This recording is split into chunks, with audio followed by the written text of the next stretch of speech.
Technologies में आपका स्वागत है। आइए आप बिल्कुल सही जगह पर आए हैं और आपने सही वीडियो ओपन किया है। अगर आपकी बजट 25,000 और 35,000 के बीच में, देखिए आज का वीडियो स्ट्रिक्टली जो प्राइस है हम उसी प्राइस के बारे में बात करेंगे। कोई भी फोन अगर 25,000 के नीचे हो जाता है तो उसको ऐड नहीं करेंगे क्योंकि वो अंडर 25,000 की कैटेगरी में चला जाता है। For example Poco X7 Pro है, नथिंग फोन 3A है, मोटोरोला एज 60 फ्यूजन है। ये सारे फोन्स 25,000 के नीचे होते हैं। लेकिन जो भी फोन्स 25,000 या उसके ऊपर और 35,000 या उसके नीचे होते हैं वो सारे फोन्स मैंने यहाँ पर आज लेके आया हूँ। मोस्टली हमने लेटेस्ट फोन्स पर ही फोकस किया है, तो आपको उन्हीं फोन्स के बारे में यहाँ पर बताने वाले हैं। और मुझे आप कमेंट में जरूर बताना कि इनमें से आपका फेवरेट स्मार्टफोन कौन सा है। और याद रहे दोस्तों, शुरू करते उससे पहले आपको क्या करना है, सब्सक्राइब करना है अगर आप नए हैं, क्योंकि ऐसे नोटिफिकेशंस आपको मिलते रहेंगे। लाइक शेयर करिए, सपोर्ट करिए और फटाफट से आज का वीडियो शुरू करते हैं। सबसे पहला जो स्मार्टफोन है एकदम नया माल है, कड़क माल है, वो है इन्फिनिक्स का GT30 Pro। 25,000 रुपये में आपको ये स्मार्टफोन मिलता है। और यहाँ पर पहली चीज़ तो ये कि जो डिज़ाइन है वो बहुत यूनिक है। आपको एकदम गेमिंग वाइब पूरी मिलती है। इस पे पीछे RGB लाइट्स मिलती है। ये कस्टमाइजेबल है, आप अपने हिसाब से कस्टमाइज कर सकते हैं। बट पॉलीकार्बोनेट बैक है, पॉलीकार्बोनेट फ्रेम से ये ज़्यादा मैटर नहीं करता है। आजकल लोगों को बैक केस वगैरह लगा के लोग इस्तेमाल करते हैं। और साथ ही साथ इस पे जो डिस्प्ले है वो आपको 6.78 इंच का 1.5 के रेजोल्यूशन एमोलेड LTPS 144 हर्ट्ज की हाई रिफ्रेश रेट के साथ आता है। जैसे उनका लेटेस्ट सॉफ्टवेयर यहाँ पर जो लगा हुआ है एंड्रॉइड 15 का XOS का, अच्छी बात ये है कि पहले जिटर होता था लेकिन अभी उनका UI फास्ट चलता है, तो हाई रिफ्रेश रेट अब एग्जैक्टली काम भी करती है। तो UI में जो स्वाइप्स वगैरह करेंगे वो आपको स्मूथनेस अच्छी मिलेगी। गोरिल्ला ग्लास 7i की प्रोटेक्शन भी डिस्प्ले पर है, स्क्रीन गार्ड भी लगा कर दिया है, तो ये सब कुछ लगा हुआ है। MediaTek Dimensity 8350 वाली आपको चिपसेट मिलती है, जिसके एंड्रॉइड स्कोर्स भी बहुत अच्छे आते हैं, 1.5 मिलियन के ऊपर है। और साथ ही साथ आपको LPDDR5X और UFS 4 मिलता है। बहुत सारी ब्रांड्स मार्केट में LPDDR4X UFS 2.2 पर अटकी हुई, लेकिन ये अभी भी आपको LPDDR5X और UFS 4 पर दे रहा है। इससे बड़ी बात यहाँ पर और क्या हो सकती है। और इसके UFS स्कोर भी ऑन पेपर्स बहुत ज़्यादा अच्छे थे। ये फ़ोन हैंग लैग नहीं करता है। गेमिंग तो इसकी सुपर्ब है क्योंकि शोल्डर बटन्स भी आपको मिल जाते हैं, प्रेशर सेंसिटिव वाले हैं। तो अगर आपको वैसे गेम खेलना आप खेल सकते हैं, या इधर उसको दूसरे काम के लिए भी इस्तेमाल करना है, ऐप्स के लिए वगैरह की चीज़ों के लिए, तो उसके लिए भी आप उनका इस्तेमाल कर सकते हैं। तो गेमिंग से रिलेटेड बहुत सारे फीचर्स दिए गए हैं। ये प्रॉपर गेमिंग सेंट्रिक स्मार्टफोन है। BGMI 120 FPS का आपको सपोर्ट देता है, क्राफ्टन वेरीफाइड है, ई स्पोर्ट्स वेरीफाइड है। तो अगर आपको प्रॉपर गेमिंग करना है तो ये फ़ोन आपके लिए है। उसी के साथ 5,500 mAh की बैटरी है, 45 वाट की चार्जिंग है, तो चार्जर बॉक्स में मिलता है। और ये लगभग आपको पूरा दिन बैकअप आराम से देगा। लेकिन अगर आप ज़्यादा हैवी गेम करते हैं तो शायद एक बार आपको चार्ज करना ज़रूर पड़ेगा। 108 मेगापिक्सल का कैमरा है, लेकिन यहाँ पर आपको अल्ट्रा वाइड भी दिया गया है। बहुत सारी ब्रांड्स अल्ट्रा वाइड हटा देती है, लेकिन इन्होंने आपको अल्ट्रा वाइड दिया है। और फोटोज प्राइस के हिसाब से अच्छे आ जाते हैं। सेल्फी भी 13 मेगापिक्सल की 4K वीडियोस आप रियर और सेल्फी दोनों में शूट कर सकते हैं। गेमिंग सेंट्रिक फोन है, लेकिन उसके हिसाब से कैमरे पे भी थोड़ा काम किया गया, प्रोसेसिंग अच्छी है, तो वहाँ पर आप थोड़े अच्छे फोटोज निकाल सकते हैं। उसी के अलावा दोस्तों XOS 15, एंड्रॉइड 15 और 2 साल की अपडेट्स ब्रांड दे रहा है। तो 3 साल के होते तो ज़्यादा अच्छा होता, बट स्टिल एंड्रॉइड 17 तक आपको होपफुली इसमें अपडेट्स मिलेंगे। और सॉफ्टवेयर एक्सपीरियंस पहले से काफ़ी इंप्रूव्ड है, ब्लोटवेयर भी इस बार थोड़े कम है, तो वो चीज़ आपको यहाँ पर काफ़ी अच्छी देखने को मिलती है। वैसे डुअल स्पीकर्स भी है, काफ़ी सारे लोग पूछते थे, सोचा बता दूं, अंडर डिस्प्ले फिंगरप्रिंट स्कैनर ये सब लगा हुआ है। और 8256 से यहाँ पर ये स्टार्ट होता है, तो अच्छा है कि 8128 नहीं है, 8256 है। और 25,000 रुपये की रेंज की इसकी जो वो प्राइस है, उसके ऊपर वाला वेरिएंट भी आपको मिल जाता है। तो अगर आपको एक डेडिकेटेड गेमिंग स्मार्टफोन चाहिए तो ये फ़ोन आपके लिए बेस्ट हो सकता है। उसके बाद दोस्तों आता है Samsung Galaxy F56। Hold on, इससे पहले कि आप मुझे कुछ बोले या वीडियो बंद कर दे, होल्ड ऑन। मैं जानता हूँ Samsung Galaxy F56 value for money phone नहीं है और ना ही एग्रेसिव है। मैं सिर्फ और सिर्फ इसलिए इस फ़ोन को ऐड किया हो क्योंकि मुझे पता है कि बहुत सारे लोग ऐसे अभी भी हैं जिनको सैमसंग का ही फ़ोन चाहिए होता है। अब आप मार्केट उठा के देखेंगे 25,000 की रेंज में या 35,000 की रेंज में सैमसंग के कोई अच्छे फ़ोन्स अवेलेबल नहीं है, बहुत रेयरली होते हैं और पुराने फ़ोन से। यही एक फ़ोन है जो लेटेस्ट उन्होंने लॉन्च किया है, तो सोचा मैं इसके बारे में आपको बता देता हूँ। वैसे इसके अलावा आपको बहुत सारे दूसरे ऑप्शंस मिल रहे हैं, तो आप इसको स्किप कर सकते हैं। बट अगर आप बोल रहे हैं कि नहीं मुझे सिर्फ और सिर्फ सैमसंग का ही फ़ोन चाहिए, तो फिर आपके लिए यही अवेलेबल है, ये या तो M56, दोनों एक ही फ़ोन है। अब F56 बेसिकली आपको मिलता है फुल HD प्लस की सुपर एमोलेड डिस्प्ले है। अब इस बार बेजल्स उन्होंने थोड़े बेटर कर दिया है पहले से, तो ये मैं चीज़ कहूँगा। और हाँ, आपको अंडर डिस्प्ले फिंगरप्रिंट स्कैनर है, 120 हर्ट्ज की हाई रिफ्रेश रेट, तो ये सब कुछ बढ़िया है। और गोरिल्ला ग्लास विक्टस प्लस की आपको प्रोटेक्शन भी देखने को मिलती है। बैग भी यहाँ पर इसका ग्लास है, तो ये भी चीज़ आपको अच्छी देखने को मिलती है कि उन्होंने पॉलीकार्बोनेट नहीं बल्कि ग्लास बैग दिया, लेकिन फ्रेम्स पॉलीकार्बोनेट है। Exynos 1480 है। अब ये बैलेंस चिपसेट है, ये कोई प्रॉपर गेमिंग चिपसेट नहीं है, नॉर्मल गेम्स खेलने के लिए ठीक है। और चिपसेट थोड़ी गर्म भी हो जाती है अगर आप ज़्यादा स्ट्रेस डालते हैं, तो नॉर्मल टास्क करना है, स्वाइप्स वगैरह कर रहा है, ऐप ओपन क्लोज वगैरह थोड़ा बहुत हल्के फुल्के काम के लिए, तो ये चिपसेट सही है। बट आपको LPDDR5X UFS 3.1 मिलता है, तो ये आपको हेल्प करता है, तो ताकि आपके ऐप थोड़ा जल्दी लोड हो, बाकी ऐप जल्दी फास्ट ओपन भी हो जाए। और स्टोरेज भी यहाँ पर आपको ट्रांसफर स्पीड वगैरह भी थोड़ी बेटर मिलती है, तो उन्होंने ये चीज़ अच्छी कर दी कि एटलीस्ट LPDDR4X और UFS 2.2 यहाँ पर नहीं है। बाकी 5000 mAh की बैटरी कैपेसिटी भी बेसिक दे दिया है, कम है, लेकिन ये फ़ोन पूरा दिन चलता है। अब इस पर पूरा रिव्यू चल रहा है, उसके बारे में आपको आगे बताएंगे। और 45 वाट की चार्जिंग है, अनफॉर्चुनेटली चार्जर बॉक्स में नहीं है, तो आपको चार्जर के लिए अलग से खर्चा करना पड़ेगा। और ये बुरी चीज़ होती है सैमसंग के फ़ोन्स में कि एग्जैक्ट फ़ोन की जो प्राइस होती है उससे फिर 1000 रुपये और ज़्यादा ऊपर हो जाते हैं। बाकी 50 का कैमरा है, OIS के साथ है, अल्ट्रा वाइड सेंसर भी दिया गया है, 4K वीडियो रियर में है, 4K सेल्फी है, सेल्फी भी आपको 12 मेगापिक्सल की है। पर एक चीज़ मैं ज़रूर कहूँगा दोस्तों, इस प्राइस रेंज में अगर आप एक अच्छा कैमरा वाला फ़ोन ढूंढ रहे हो और सैमसंग का ही फ़ोन ढूंढ रहे हो, तो ये अवेलेबल है। इसका कैमरा अच्छा है, डे और नाइट में आप अच्छे फोटोज़ ले सकते हैं। सेल्फी में आपको HDR वगैरह के फीचर्स वगैरह दिया है उन्होंने। ये सारी चीज़ें जोड़कर अगर मैं बोलूँ तो कैमरा इस फ़ोन का एक चीज़ तो है कि मैं बोलूँगा अच्छा है। बाकी सॉफ्टवेयर One UI 7 पर आया है। आप सॉफ्टवेयर एक्सपीरियंस भी बहुत अच्छा है इसका। काफ़ी सारे लोगों को One UI एक्सपीरियंस करना होता है, हमने खुद किया है, मैं अपने S25 अल्ट्रा में कर रहा हूँ, तो बहुत बढ़िया एक्सपीरियंस आपको मिलेगा। सैमसंग के सारे बेसिक फीचर्स मिल रहे हैं और 6 साल के अपडेट्स भी यहाँ पर दे रहा है। वो अलग बात है कि 6 साल तक ये टिकेगा या नहीं टिकेगा, लेकिन आपको अपडेट 6 साल के यहाँ पर देखने को मिल जाते हैं। ये 8128, 8256 वैसे यहाँ पर स्टार्ट हो रहा है। और एक और बुरी चीज़ ये भी है इसमें कि आपको सिंगल स्पीकर ही मिलता है, तो ये भी डील ब्रेकर हो सकता है कुछ लोगों के लिए। अगर डुअल स्पीकर्स चाहिए तो ऑब्वियसली आप इसको स्किप कर सकते हैं, आपके पास बहुत सारे और भी ऑप्शंस यहाँ पर है। तो सिंगल स्पीकर यहाँ पर है, तो ये चीज़ मुझे ठीक नहीं लगी। और बाकी ये अराउंड 25,999 पर है, ऑफर भी रहेगा, लेकिन मैं एग्जैक्ट प्राइस ही बता रहा हूँ आपको। तो ठीक है, अगर आपको सैमसंग के फ़ोन चाहिए, नया फ़ोन चाहिए, तो ये वाला ऑप्शन आपके लिए अवेलेबल है। Then we have iQOO Neo 10R। Look at this guys, ये फ़ोन भी बहुत ही इंटरेस्टिंग है, जिसमें आपको मिलता है स्नैपड्रैगन 8S Gen 3। एक बहुत ही अच्छी चिपसेट है, इसमें काफ़ी अच्छा काम किया गया है, 4nm पर है, थर्मल्स भी अच्छे हैं, हमने इसका पूरा टेस्टिंग किया है। LPDDR5X और UFS 4.1 यहाँ पर लगा हुआ है। बहुत बढ़िया आपको ऐप लोड की स्पीड मिलेगी, आपको ट्रांसफर स्पीड भी काफ़ी अच्छी देखने को मिलने वाली है। ये फ़ोन गेमिंग के लिए भी बहुत अच्छा है, आप अच्छे खासे गेम्स हाई ग्राफिक्स पर सेट करके खेल सकते हैं। तो iQOO वाले आजकल गेमिंग सेंट्रिक फ़ोन ही लॉन्च कर रहे हैं, तो वो सारा मसाला आपको यहाँ पर मिलेगा। बाकी 6.78 इंच की 1.5K वाली आपको एमोलेड डिस्प्ले मिलती है, फ्लैट डिस्प्ले है, 144 हर्ट्ज की आपको हाई रिफ्रेश रेट है। और साथ ही साथ इसमें FunTouchOS 15 है, Android 15 और 3 साल के अपडेट्स आपको मिल रहे हैं। अब सॉफ्टवेयर एक्सपीरियंस ठीक है, क्योंकि FunTouchOS मुझे इतना पसंद नहीं है, ब्लोटवेयर्स रहते हैं, एड्स रहते हैं, तो थोड़ा बहुत UI लैग भी करता है, तो ये डिपेंड करता है। बट स्टिल फ़ोन में चिपसेट अच्छी है, रैम स्टोरेज सपोर्ट दिया है, तो उसको मैनेज कर लेगा। बाकी 50 का रियर कैमरा, सोनी IMX 882 वाला सेंसर, ये थोड़ा पुराना सेंसर है, लेकिन फोटोज ठीक आ जाते हैं। OIS भी दिया है, अल्ट्रा वाइड सेंसर भी है, 4K रियर में है, 4K सेल्फी में है, 32 मेगापिक्सल की सेल्फी भी है। तो ओवरऑल कंसिडरिंग एक परफॉर्मेंस सेंट्रिक फोन है, उसके हिसाब से फोटोज भी मैं कहूँगा अच्छे निकल जाते हैं। 6400 mAh की बैटरी है, 80 वॉट की चार्जिंग है, तो बैटरी चार्जिंग दोनों आपको अच्छी मिलती है। और चार्जर ऑब्वियसली बॉक्स में दिया गया है। प्लस आपको ये जो 8128 से स्टार्ट होता है, हमने जब चेक किया था तो अराउंड 26-27 पर था, इसमें हायर वेरिएंट्स भी आपको मिल जाते हैं। ये भी एक अच्छा पैकेज, एक अच्छा परफॉर्मेंस सेंट्रिक स्मार्टफोन है, जिसको आप जाके चेकआउट कर सकते हैं। Nothing phone 3A Pro। देखिए, अगर आपको एकदम बढ़िया सॉफ्टवेयर एक्सपीरियंस चाहिए अपार्ट फ्रॉम सैमसंग, तो मेरे हिसाब से ये वाला फ़ोन आपका इंतजार कर रहा है। काफ़ी अंडररेटेड सॉफ्टवेयर है, इसमें आपको नथिंग OS मिलता है 3.1 और ये Android 15 पर आया है। 3 साल की अपडेट्स आपको ब्रांड यहाँ पर अलग से दे रहा है। और आपको उसके अलावा जो कैमरा है, इसमें पेरिस्कोप सेंसर वगैरह दिया है, तो आपको अगर आपको बढ़िया जूम करना है तो वो आप यहाँ पर कर सकते हैं। 50 मेगापिक्सल का आपको प्राइमरी सेंसर भी है, फिर 50 का पेरिस्कोप है, फिर अल्ट्रा वाइड सेंसर भी दिया है। तो कैमरा सेंट्रिक फ़ोन है ये ऑब्वियसली। और 50 की सेल्फी भी दिया है, 4K रियर, 4K सेल्फी, तो आपको अच्छे फोटोज यहाँ पर निकालने को मिल जाता है। तो ये भी एक हाईलाइटिंग फीचर है इस फोन का।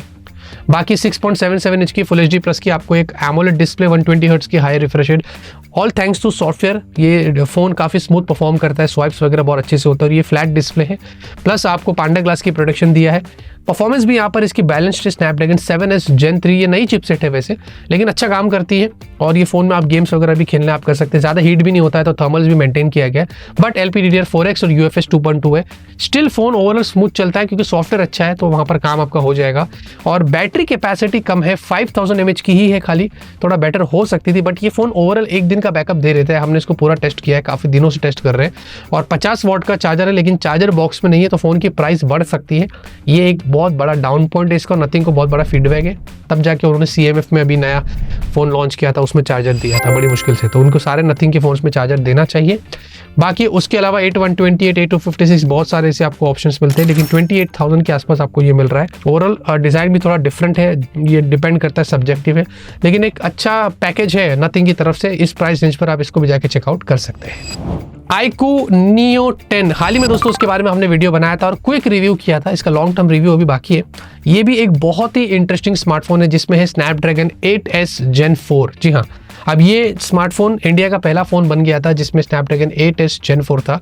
और परफॉर्मेंस आपको यहाँ पर इसमें काफ़ी अच्छी देखने को मिलती है, जहाँ पर LPDDR5X UFS 4.1 यहाँ पर लगा हुआ है। और ओवरऑल गेमिंग तो एकदम टॉप लेवल की आपको होने वाली है। बट ये चिपसेट थोड़ी गर्म होती है, ये आपको समझना है, डिपेंड करता है कि आप किस सिनारियो में इसका यूज़ कर सकते। बट हाँ, इसका नेचर है थोड़ा कि गर्म हो जाता है। इसका हमने कंपैरिजन किया है, शायद आपको मिलेगा या मिल गया होगा, पता नहीं, वो आएगा वीडियो, देख लेना आप।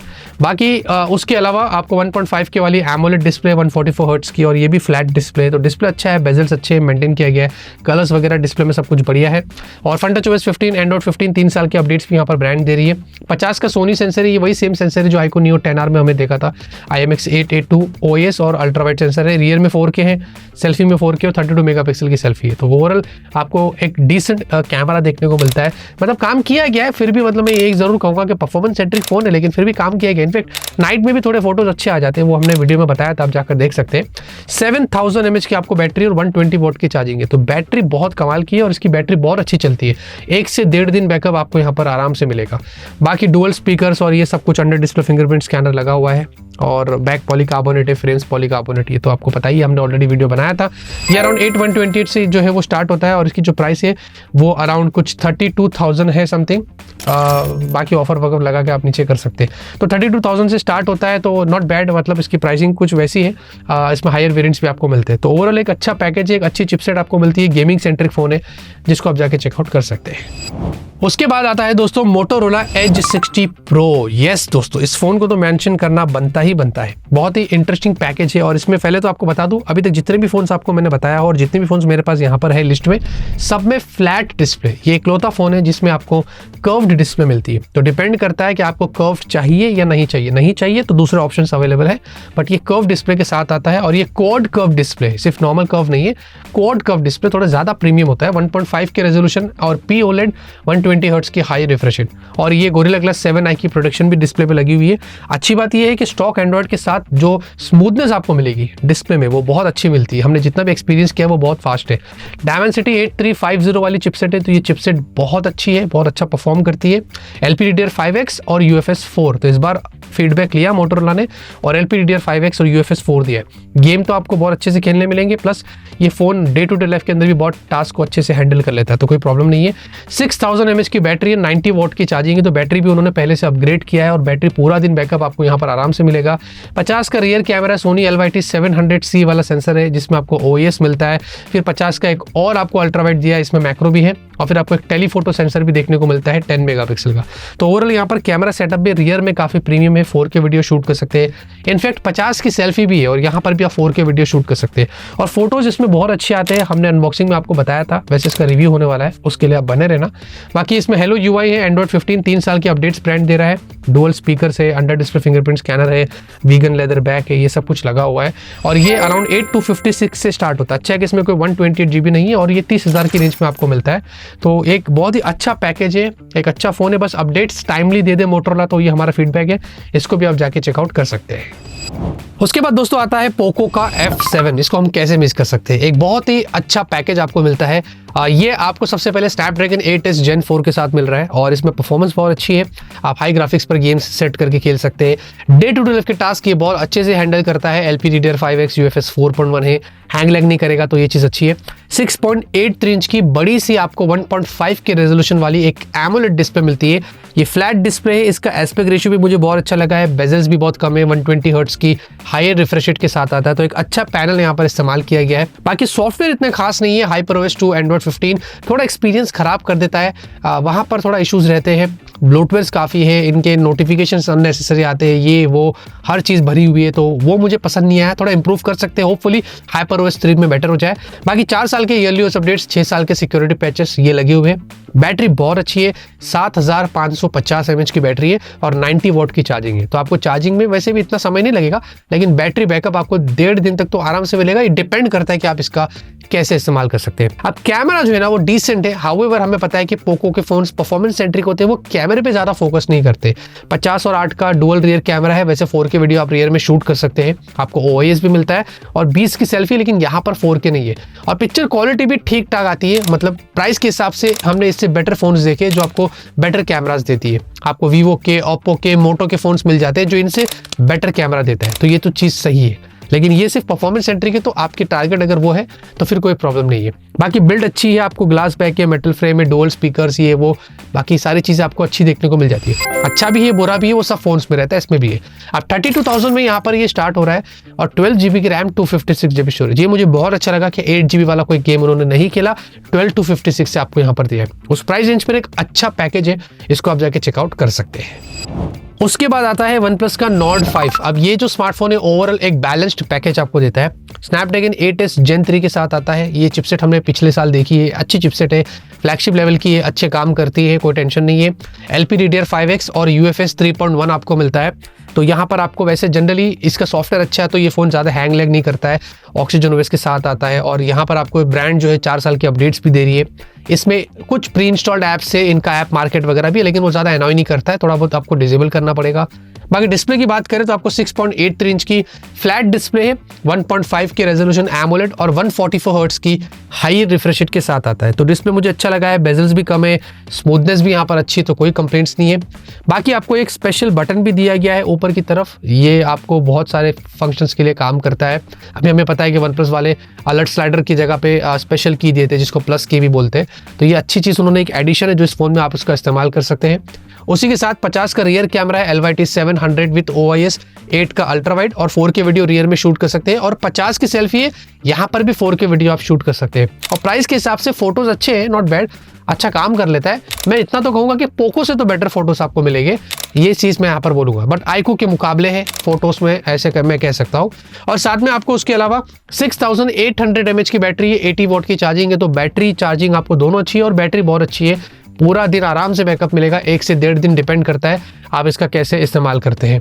उसी के अलावा दोस्तों इसकी जो प्राइस है अभी आपको 8 to 56, 12 to 56, 12,512 बहुत सारे वेरिएंट्स है, लेकिन ये 30,000 की रेंज में ऑफर के साथ आता है, तो मेरे हिसाब से ज़्यादा है, उससे थोड़ा और कम होना चाहिए था। अगर 27,999, 26,999 होता तो ज़्यादा अच्छा था, क्योंकि चिपसेट पिछले साल वाली है अपनी Snapdragon 8s Gen 3, क्योंकि 30,000 की रेंज में हमें Snapdragon 8s Gen 4 वाले फ़ोन मिल रहे हैं। तो अगर आपकी वो प्रायोरिटी है तो आपको पोको और iQOO के फ़ोन्स बेटर वैल्यू के साथ मिल जाते हैं, लेकिन अगर आपको लगता है कि नहीं मुझे सॉफ्टवेयर बेटर चाहिए, मुझे OnePlus चाहिए, ये चाहिए, तो फिर आप इसको जाके चेकआउट कर सकते हैं। और फाइनल जो फ़ोन है, मतलब last but not the least मैं ऐसे ही कहूँगा, देखिए ये फ़ोन थोड़ा मेरे हिसाब से महंगा लॉन्च हुआ इस बार, लेकिन स्टिल मुझे लगता है कि एक अच्छा पैकेज है Realme की तरफ से। ये है Realme का GT 7T।